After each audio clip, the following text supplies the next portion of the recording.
Hello, I'm John Michael Chambers, my friend, fellow freedom fighter, and truth revealer Ricardo Bosi. His words serve as a master class for all across this world, providing much leadership for Australia.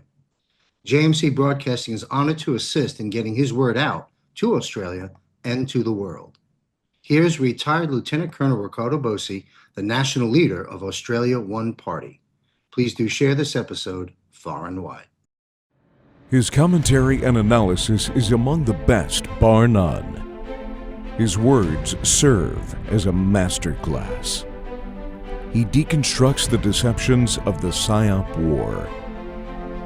He is the author of The Greatness Awaits You, the national leader of Australia One Party Incorporated,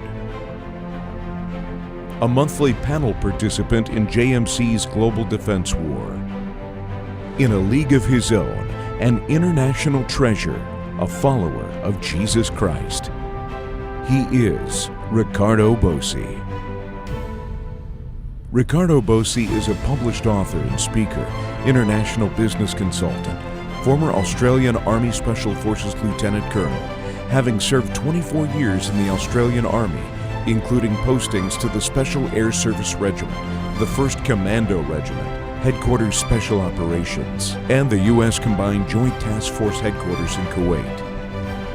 Don't miss JMC Broadcasting's Bosi Briefs, where John sits down with Ricardo, helping to connect the dots, making sense of the madness, keeping us all grounded and united as the battle between good and evil play out before our very eyes.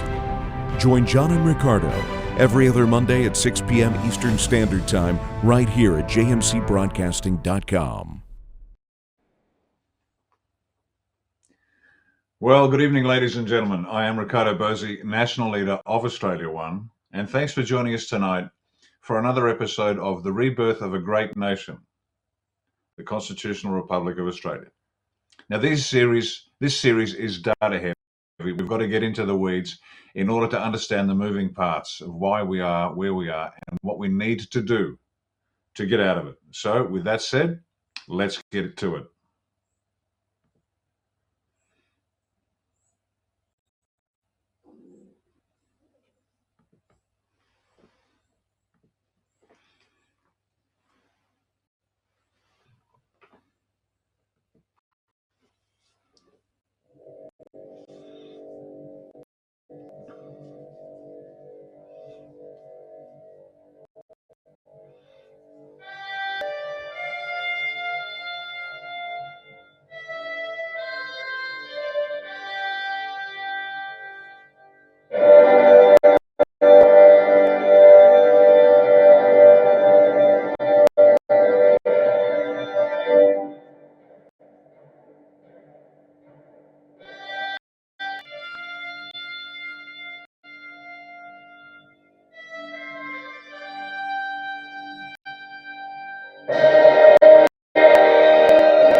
Ladies and gentlemen, and thank you for joining us here for The Rebirth of a Great Nation, Episode 9, Financial Resources.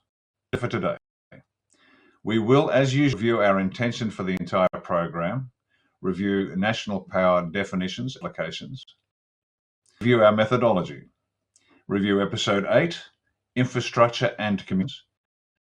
For this week's episode, Financial Resources. We'll define financial resources, examine the strategic purpose of financial resources, examine the 7 core characteristics of financial resources, and the 7 sub-elements of the same. Analyze and describe policies for the 7 sub-elements of financial resources which optimize our collectivity to achieve our identity-first great power objectives. Finally, we'll identify constitutional elements that would authorize such policies.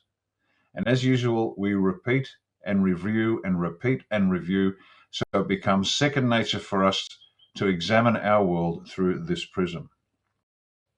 Intention. Who we are and how we are to live. This is a more profound question than you can imagine.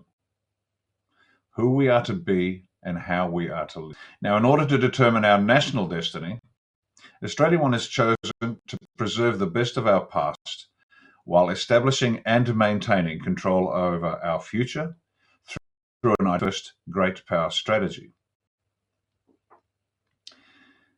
Purpose: to create our new Australian nation state. To empower the Australian nation, that's the people, to design a constitution for the governance of their Australian state, and that's the legal and political apparatus. Examine each of the 19 elements of national power to determine the optimal policies which will deliver a moral, sovereign, self-reliant, Western constitutional republic, which is economically powerful, militarily intimidating, politically free, culturally vibrant, and socially cohesive. We'll then identify the constitutional elements which would authorize such policies and identify the constraints and restraints which specifically prescribe and proscribe constitutional powers and limits. The end state: Australia retains, maintains, and strengthens its identity as Christian, Western, and Anglophone. That's identity first. And establishes itself as an specific regional hegemony with global leverage to shape normative orders. And that's the great power. Let's review national power. Definition. In the context of the Identity First Great Power National Strategy for Australia, it is defined as the total and coordinated capacity of the Australian nation state to mobilise, integrate, and direct all 19 core elements of national power toward the singular, overriding purpose of establishing and preserving Australia moral, sovereign, self-reliant, Christian, constitutional republic that is economically powerful, militarily intimidating, politically free, culturally vibrant, and socially cohesive. This definition is deliberately subordinate to the Identity First Great Power imperative. Every element, whether tangible, intangible, or hybrid, is strategically harnessed and prioritized only insofar as it protects the foundation of Christian Western Anglophone identity and as Indo-Pacific hegemony and global leverage to shape normative orders. Practical implications. In practice, national power manifests as inward consolidation, that is, the relentless alignment of all resources and instruments to reinforce Australia's morality, sovereignty, self-reliance, and internal cohesion against any dilution of its Christian Western character. The outward projection. The generation of hegemonic influence across the Indo-Pacific and credible global leverage to shape international normative orders in ways consistent with Australian values, with minimal reliance on external patrons. This Identity First Great Power strategy treats national power not as a neutral aggregation of capabilities, but as a purposeful, hierarchical system in which no element operates independently of the Australian constitutional republic's defining identity and desired attributes. The result is a self-reinforcing cycle. Identity drives strategy. Strategy mobilizes every element, and every element in turn sustains and expands Australia's identity and its hegemonic standing. Our methodology. The elements of national power, the elements of national end state, elements driving the strategy, and the political and legal apparatus of the state. And that's the Constitution. That's our endpoint, our target. Power we've divided into three sections: tangible, intangible, and hybrid. And these are the tools we have at our disposal to create our national future. The elements of our national end state. This is the list of characteristics we wish our nation to possess. The element of the strategy. These are the twin pillars upon which the entire system is designed. Identity for Christian Western Anglophone and a great power, Indo-Pacific regional hegemony, global leverage to shape normative orders. What about the people, I hear you cry? And damn right, so you should. Top down is great, but it needs bottom up to balance. This is where constraints and restraints are examined. Constraints are what must be done, and restraints are what must not be done, and included in the Constitution. And this is where the people get a chance to say, this is what's most important to us. In a practical sense, that's how the United States, after designing the Constitution, were compelled to add the Bill of Rights. This is what the people wanted to see written in their Constitution. Let's review Episode 8, Infrastructure and Communications. As an element of national power, the context of this program on national power, particularly Australia as a 21st century Christian Western Anglophone constitutional republic, pursuing Indo-Pacific hegemony and global normative influence, and communications as an element of Australian national power is this.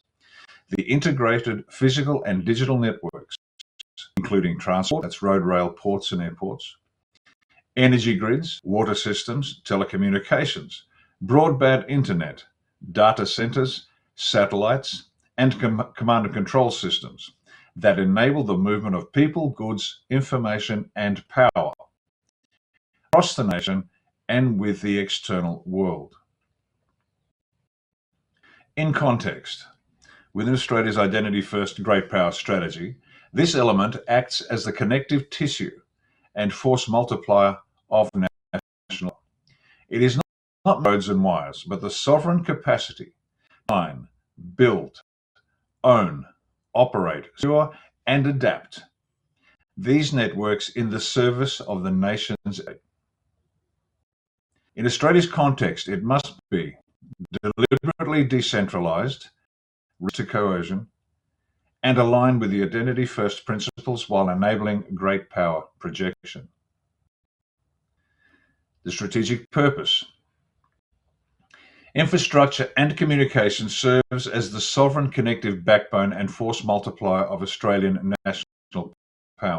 Its purpose is to provide physical and digital networks that are resilient, decentralized, and integrated, which secure local and regional self-reliance, support a strong export-oriented economy, and sustain military projection across the Indo-Pacific and facilitate effective constitutional governance.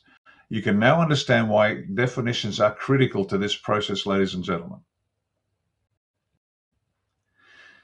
In the service of Identity First, it reinforces Christian Western Anglophone values through sovereign control, cultural cohesion, and decentralized systems that strengthen families, communities, and moral reform. In the service of great power, it delivers the C4ISR capability, the logistical depth, and the adaptive resilience required for Indo-Pacific hegemony, while protecting the nation from coercion and enabling credible normative influence through secure, world-class connectivity. C4ISR stands for Command, Control, Communications, Computers, Intelligence, Surveillance, and Reconnaissance. It represents the integrated technological backbone and strategic nerve center used by military forces to transform vast amounts of data from individual soldier sensors to satellite feeds into a single common operating picture.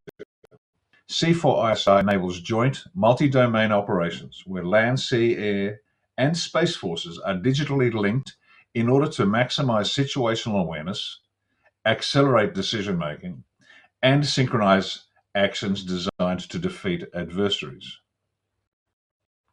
It directly amplifies agricultural capacity, industrial capacity, and economic capacity, while embedding the principles of subsidiarity and long-term stewardship into the physical and digital foundations of the Republic. 7 core characteristics. 1. Sovereign control and ownership. 2. Centralized, redundant, and resilient architecture. 3. Integrated multi-domain networks. 4. Strategic force multiplier for economic and military power. 5. Alignment with moral, cultural, and identity priorities. 6. Enabling political freedom and effective Republican governance. 7. Adaptive, resilient, and future-proof design. The 7 key sub-elements. Priority 1 was sovereign ownership and control of critical networks. This is the highest foundational priority. Priority 2, decentralized and redundant architecture. Priority 3, integrated multi-domain systems. Priority 4, resilient and secure communications and cyber systems. Priority 5, strategic logistics and mobility networks. Priority 6, high capacity digital and information infrastructure. Priority 7, adaptive, innovative, and future-proof capabilities. So that's a of episode 8. Now let's get into episode 9, financial resources, definitions. Financial resources, definition as an element of national power. Identity first, great power strategy. In the context of this program on national power, particularly Australia as a 21st century Christian Western Anglophone constitutional republic, pursuing Indo-Pacific hegemony and global normative influence, financial resources as an element of Australian national power is defined as Australia's sovereign capacity to generate, control, allocate, protect, and importantly, recirculate its financial assets. This including revenues from natural resources, the bank monetary system, investment capital, and fiscal capacity. And this is done in a manner that prioritizes national self-reliance, decentralized economic activity, and the direct benefit of the Australian people. And I'll repeat again and again, you will see this is a theme, the direct benefit of the Australian people. The government must support the development of military, industrial, agricultural, and economic capacity, while ensuring the wealth generated from Australia's resources is used to achieve Australia's identity first, great power objectives.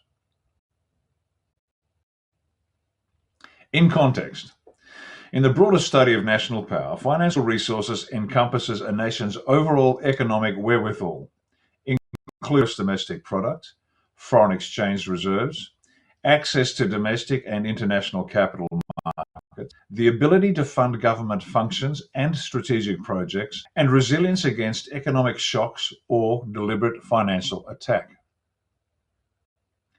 It includes control over monetary policy, fiscal policy, banking regulation, and the strategic use of finance as an instrument of state power.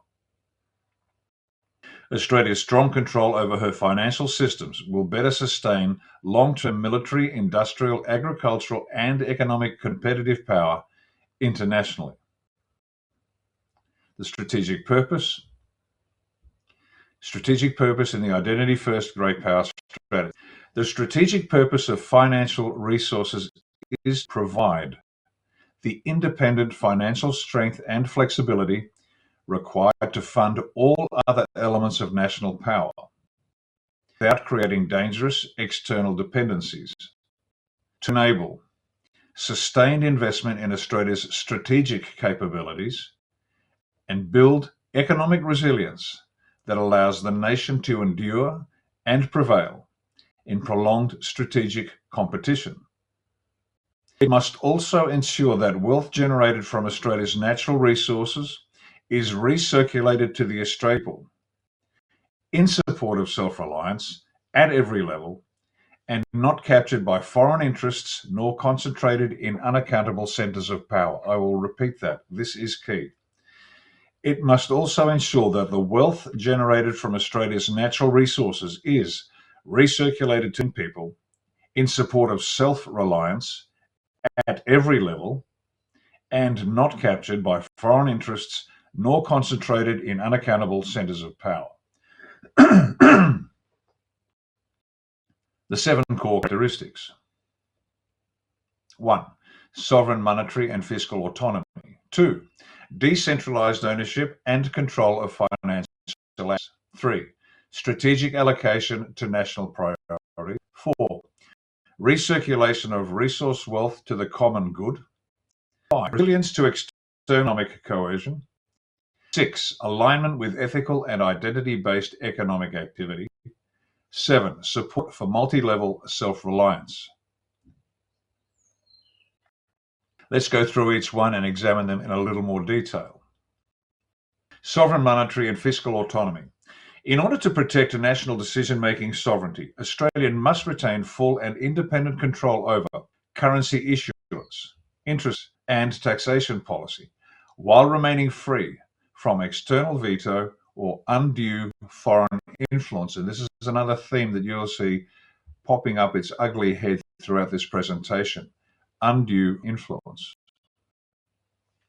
2. Decentralized ownership and control of financial assets. Financial structures should favor distributed ownership and regional decision-making to support multi-level self-reliance and to prevent dangerous concentrations of economic power in metropolitan or foreign hands.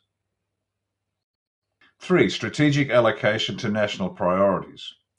Capital and financial resources must be deliberately directed toward defense industry development, critical infrastructure, advanced manufacturing, agricultural expansion, rather than short-term speculative returns. You'll remember from previous episodes that defense industry will become a priority, at least a 10% of GDP contributing to that, creating a national forge so that the Australian men and women have meaningful work and developed character through that process.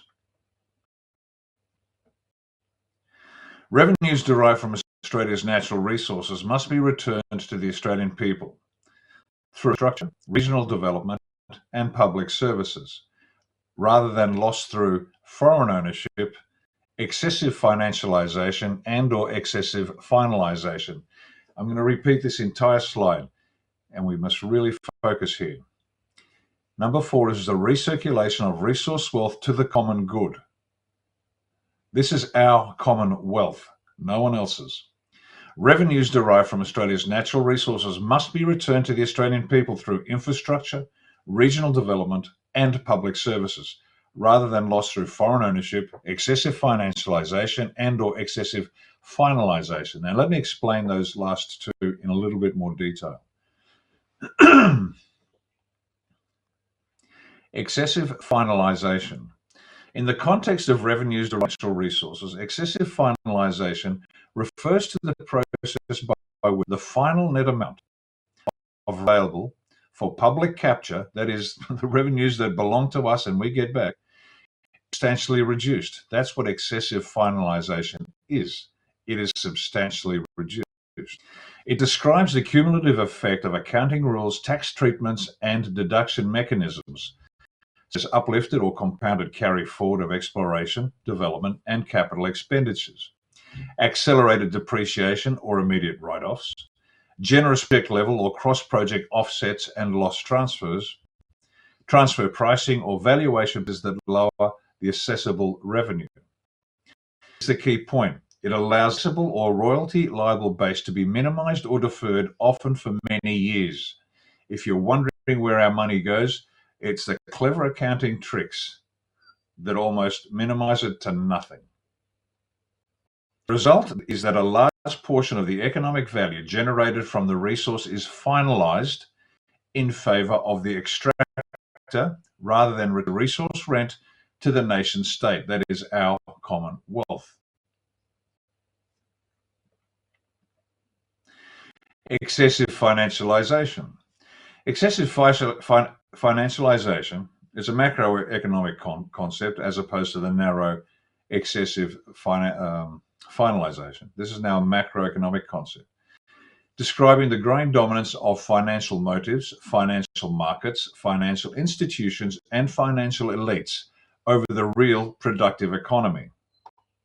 When financial motives, shareholder value maximization, and financial engineering become dominant, corporations face stronger incentives to minimize tax and royalty payments in order to maximize after-tax returns, distributions, and share buybacks. Now, there's nothing wrong with minimizing tax and maximizing profits. I get it. I love it. But not when it's a device to deny the owners of that resource their fair share. Profit sharing, debt loading, and complex corporate structures become more prevalent. Now we're seeing those accounting and structural tricks to deny us our capital management attention can shift away from long-term productive investment towards shorter-term financial strategies, eroding the underlying real economic base from which revenues are drawn. Typical features include the action of the financial sector's share of GDP and profit. It is a non-productive aspect of the economy.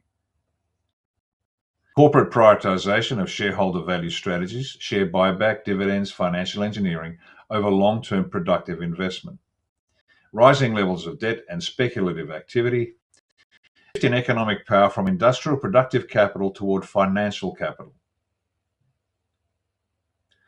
So the sharp men in glossy suits will shift money under structures and clever accounting techniques, while the men and women who are digging and increasing the value of resources are left short.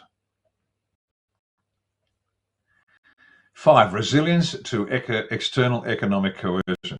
The financial system must be hardened against sanctions, capital flight, currency manipulation, and other forms of economic warfare to maintain operational continuity during strategic pressure.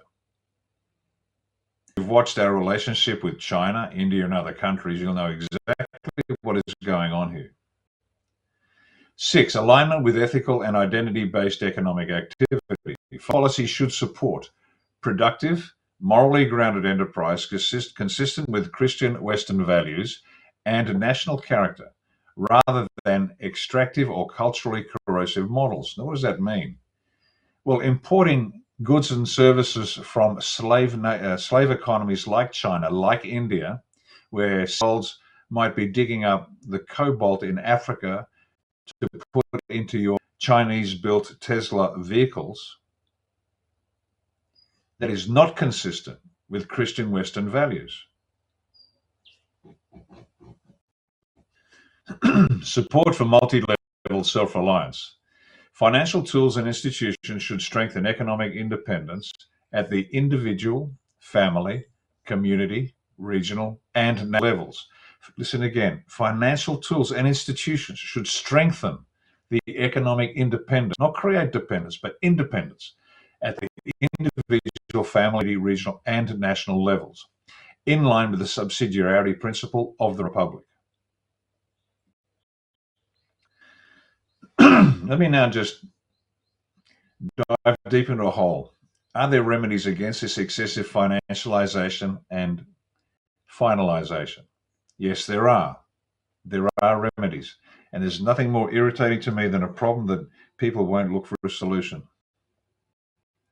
Sovereign nation states have a wide range of legal, fiscal, regulatory, and structural remedies to mitigate criminal, predatory, or merely unfair applications of financialization and excessive finalization by corporations. These directness, severity, and trade-offs with investment attractiveness. Excuse me, let's go through them. Fiscal and tax design remedies. This is the most direct against excessive finalization. Resource rent tax architecture. Cash flow or pure rent taxes with limited or zero uplift on carry forward expenditures, strict project ring fencing, time limits on loss carry forwards, and hard caps on the percentage of revenue that can be offset by deduction year. Anti-avoidance rules. Strong general anti-avoidance GAAR and specific anti-avoidance rules SAAR that empower revenue authorities to disregard artificial arrangements whose dominant purpose is to reduce tax or royalty liability. Transfer pricing and valuation rules. Mandatory arm's length pricing, formula-based independent valuation for related party sales, especially commodities and tolling arrangements, and robust documentation requirements. Interest and thin capitalization limits, restrictions on the deductibility of related party or excessive debt to prevent profit shifting via financing. Royalty design, progressive price-sensitive royalties levied on verified real values and easily manipulated accounting profits, reducing reliance on profit-based calculations that are vulnerable to finalization strategies. global minimum tax and anti-base erosion measures, implementations of OECD Pillar 2 type rules to set a floor on effective tax rates. Let's continue. More remedies. 2, transparency and disclosure remedies. Mandatory public country-by-country reporting and project-level disclosure payments to government, effective tax rates, and key fiscal metrics. Registers of beneficial ownership. Extractive sector transparency standards, EITI or stronger domestic equivalents. Real-time or frequent obligations to revenue authorities on large deductions, related party transactions, and cross-border payments. These measures reduce information asymmetry and make aggressive finalization and financial engineering more and politically costly. Criminal and enforcement remedies, Prosecution for tax evasion, fraud, false accounting, or dishonest concealment of income, as distinct from lawful tax planning. Criminal liability regimes that hold the company itself and, in some jurisdictions, senior officers responsible.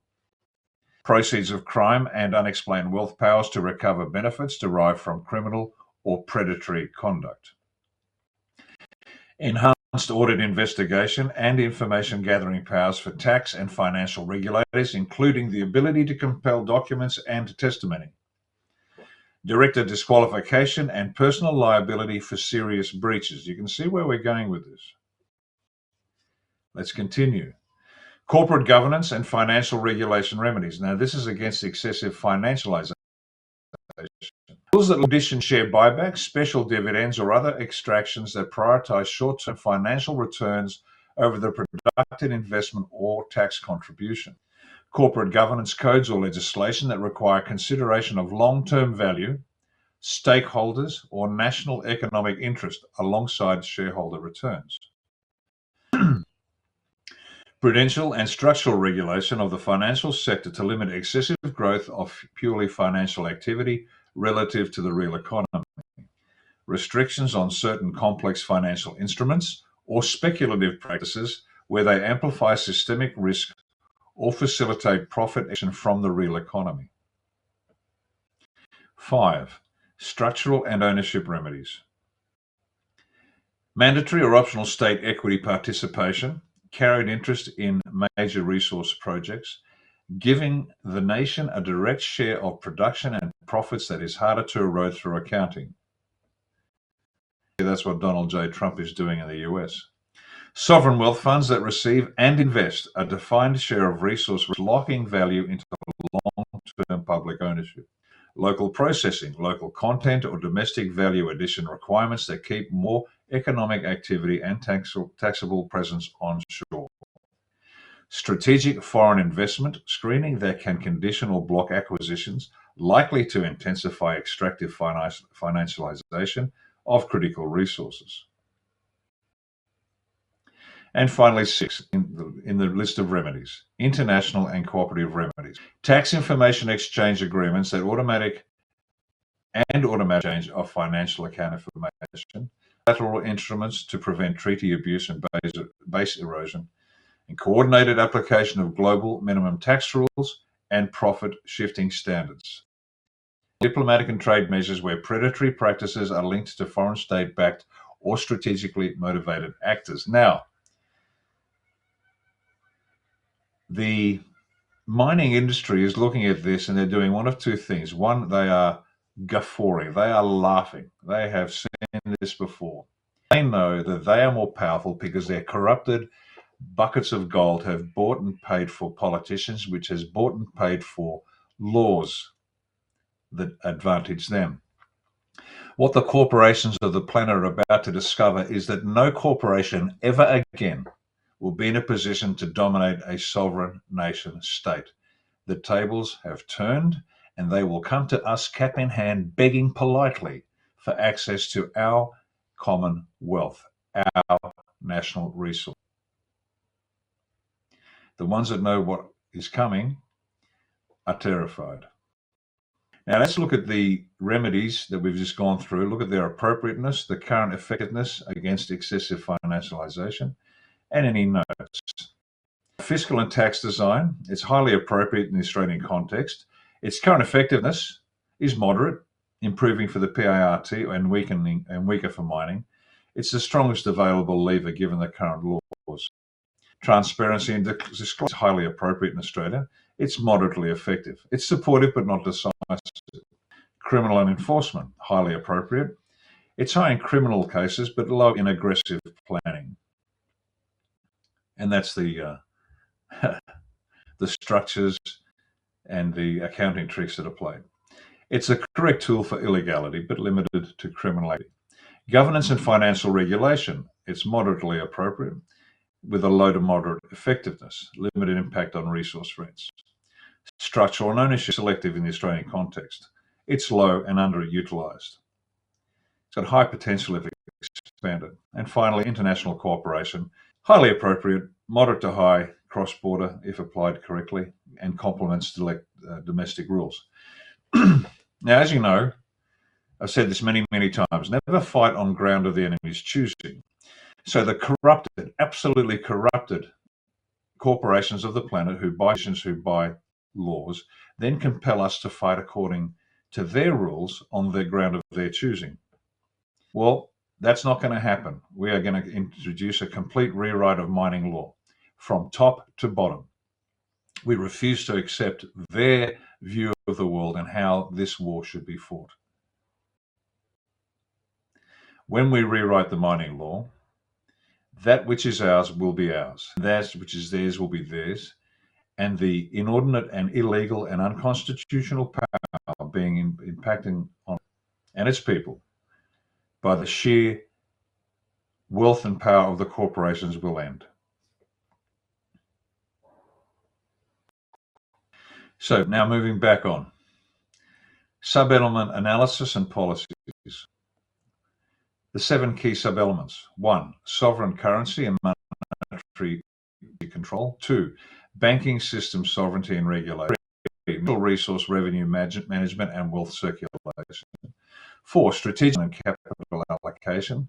5, against external financial coercion and economic warfare. And 6, decentralized access and structure.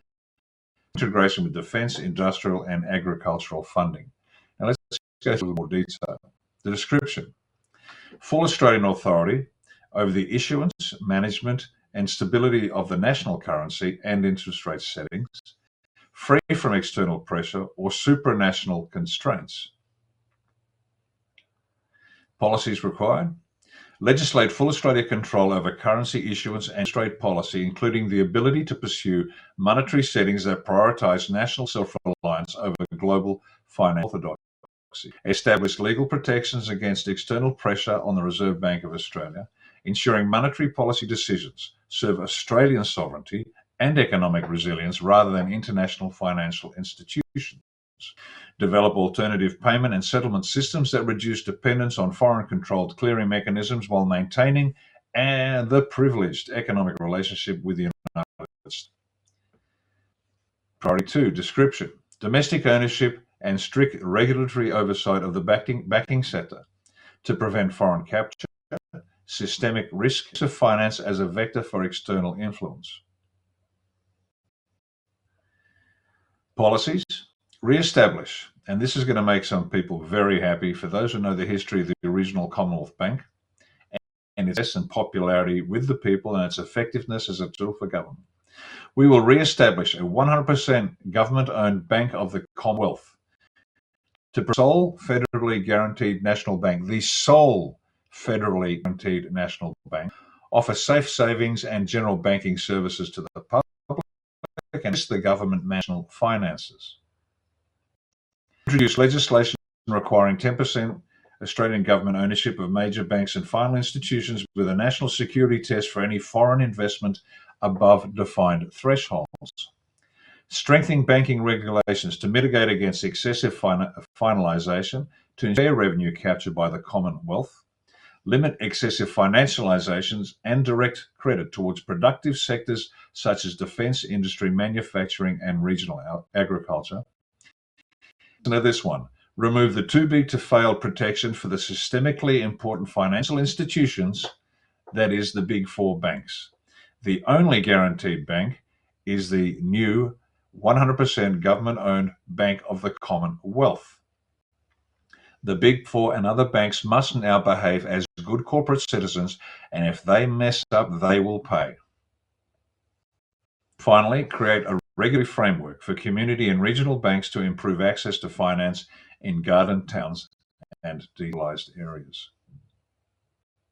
Priority 3, natural resource, revenue management and wealth recirculation. Description. Mechanisms to capture resource rents and direct them back to the Australian people through infrastructure, regional development, strategic investment, rather than allowing them to flow offshore. Policies. Establish a national resource revenue recirculation fund that directs a substantial portion of royalties and taxes into decentralized infrastructure, regional development, and strategic industry. Legislate transparency and accountability requirements for resource revenue flows to ensure wealth benefits the Australian people rather than foreign shareholders or offshore entities. Introduce royalty structures that incentivize domestic processing and valuating of resources while discouraging raw export of strategic commodities. Priority 4, strategic investment and capital allocation. Description.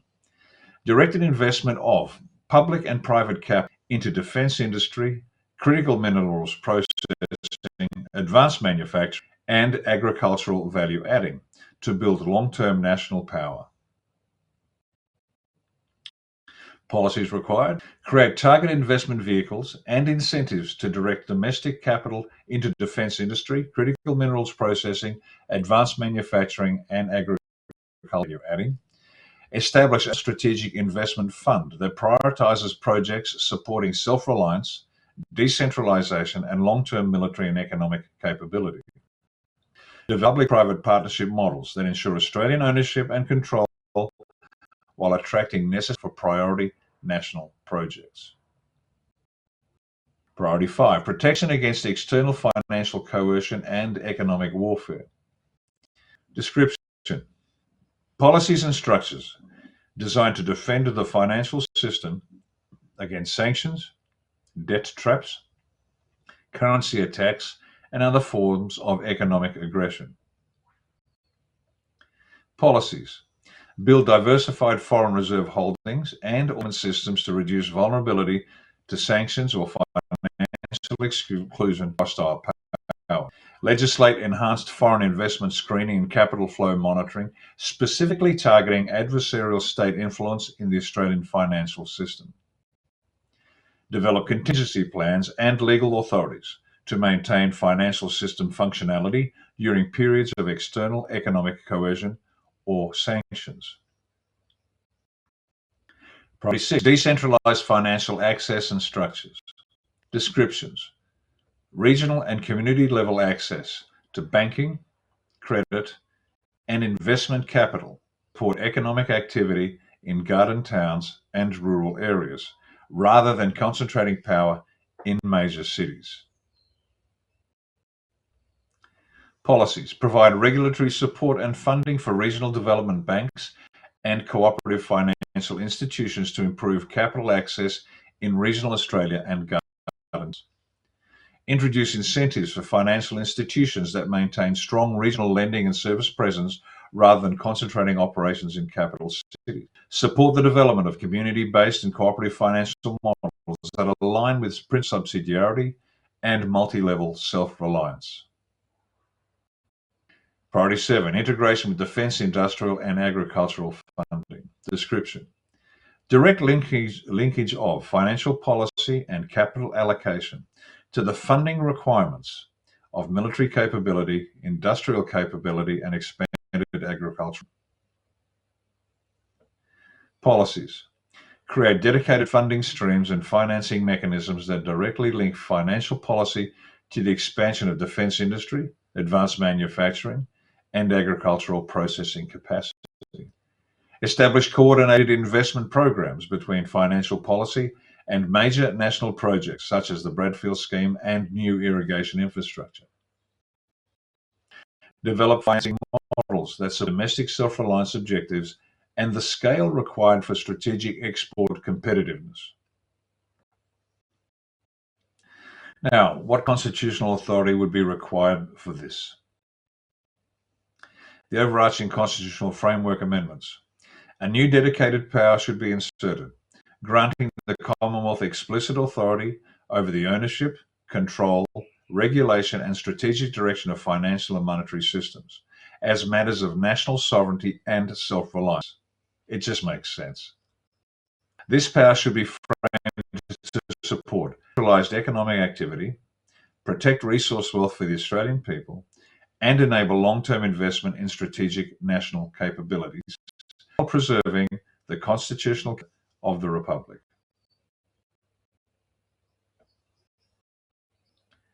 Specific requirement by each sub-element. Priority 1, sovereign currency and monetary policy control. Constitutional action required. Strengthened provision under currency power explicitly protect the independence of the Australian monetary policy from external influence and the Commonwealth's authority to set policy in the national interest. Priority 2, banking system sovereignty and regulation. Constitutional action required. A new clause should authorise the Commonwealth to regulate ownership, control of banks and financial institutions to prevent foreign capture and ensure alignment with national strategic objectives. Natural resource revenue management and wealth recirculation. Constitutional action. Constitutional recognition that revenues from natural resources are a national asset to be made for the benefit of the Australian, with mechanisms for recirculation to infrastructure and regional development. Let me just pause here.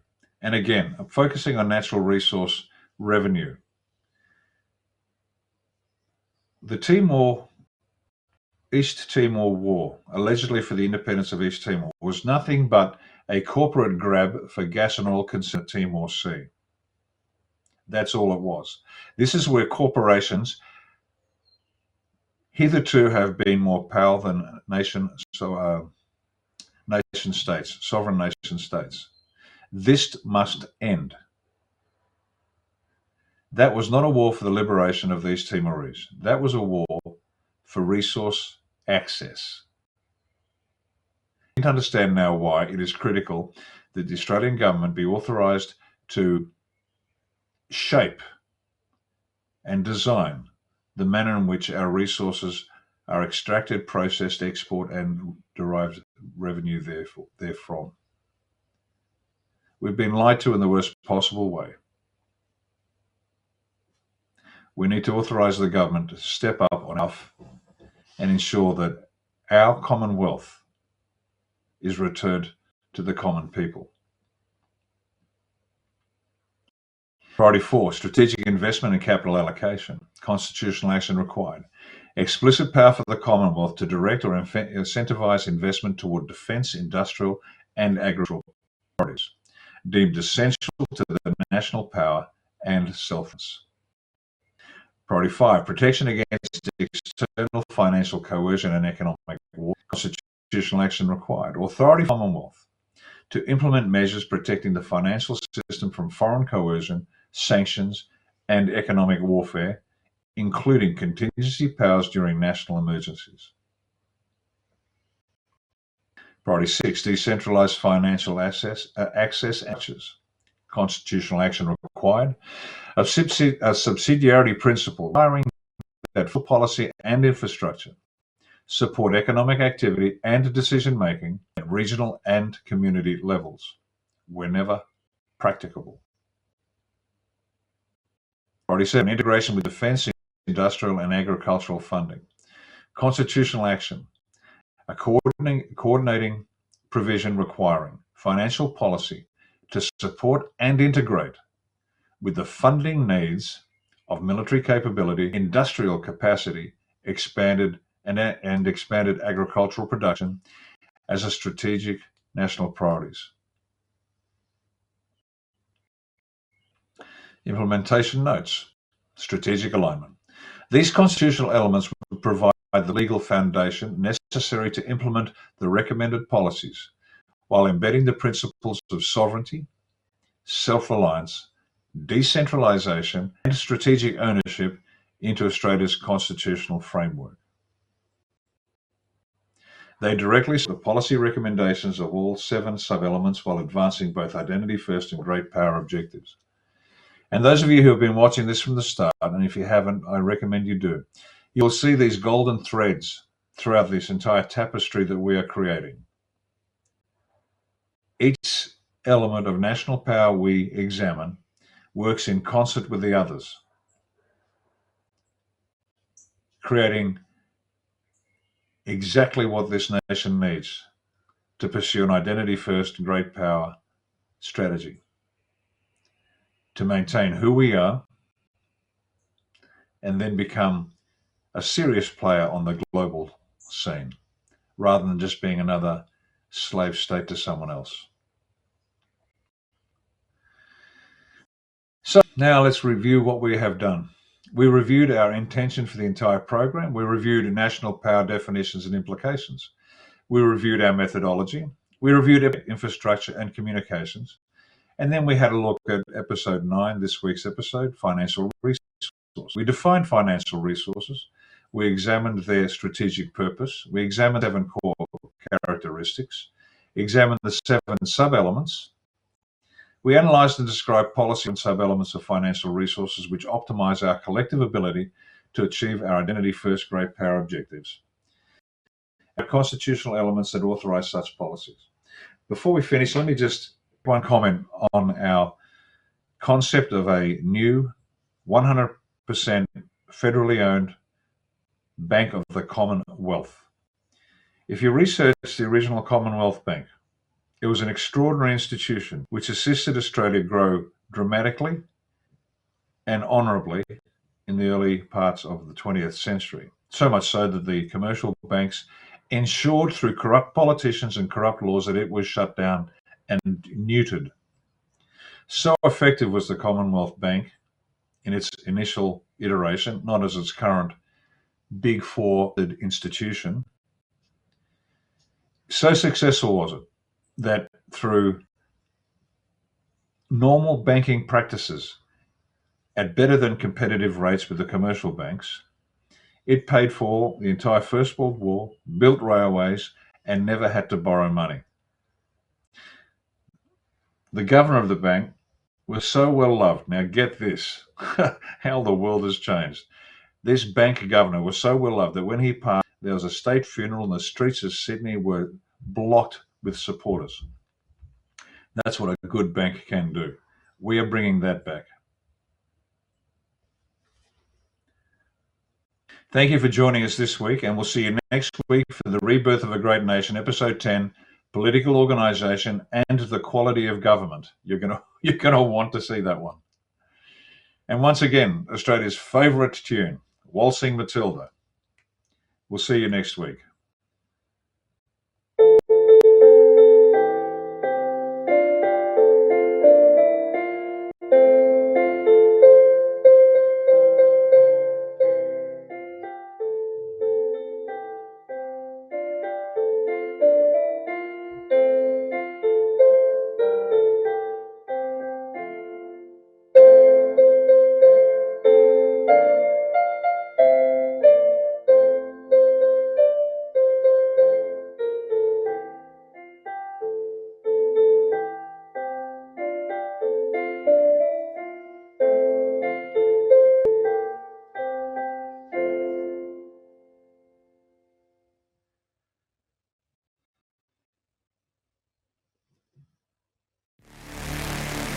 Since President Dwight D. Eisenhower, top-secret files were created concerning off-world activity and visits to planet Earth. Undoubtedly, over the decades, these files have grown. Area 51 is commonly known. We've heard and seen images of UFOs, but not until now has this been validated and presented to the American people and to the world, as President Donald J. Trump released the first tranche of top-secret files. This is the beginning.